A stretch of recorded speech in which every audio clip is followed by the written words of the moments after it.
దేవతలంతా మొరబెట్టుకున్నారు, అయ్యో ధర్మం లేకుండా పోయింది కదా అని. అప్పుడు అందరూ కూడా పరాశక్తిని ప్రార్థిస్తే అమ్మ యోగ దృష్టితో చూస్తుంది.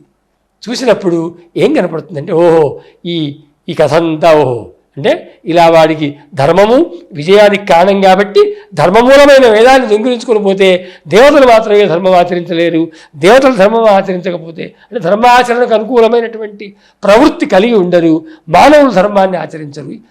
దీని ద్వారా వాడికి ఉపయోగం లేదు, వాడు బాధపడుతుంటే చూసి ఆనందించాలని.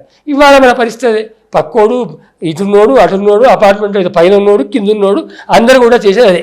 దాన్నే నరదృష్టం అంటున్నాడు, క్షుద్రమని అంటున్నాడు, మాకు బాడామతం అంటున్నాడు. బాడామతి లేదు, క్షుద్రము లేదు, నరదృష్టి ఏమీ లేదు.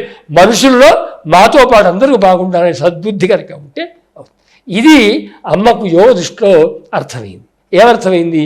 రాబోయే రోజులన్నీ ఇలాంటివే కాబట్టి ఇప్పుడు ఆమె చెప్పింది ముందే వేద సంరక్షణం కార్యం అవతారై అనేకశ, నా అవతారములే వేదరక్షణ ధర్మరక్షణ, మంచి వాళ్ళకు మంచి రోజులు రావాలి కాబట్టి అమ్మ ఏం చేసిందంటే ఒకసారి యోగ దృష్టితో చూసి ఒక్కసారిగా అమ్మ వాడు ఎటు పోకుండా బంధించాలి అన్న ఉద్దేశంతో తూర్పున ఆగ్నేయంలో దక్షిణంలో నిరుతిలో పశ్చిమంలో వాయువ్యంలో ఉత్తరంలో ఈశాన్యంలో ఊర్ధ్వము అధస్సు మొత్తం 10 దిక్కుల్లో అమ్మ 10 రూపాల్లో అవతరించిన అవతారములే ఈ దశ మహావిద్యలు.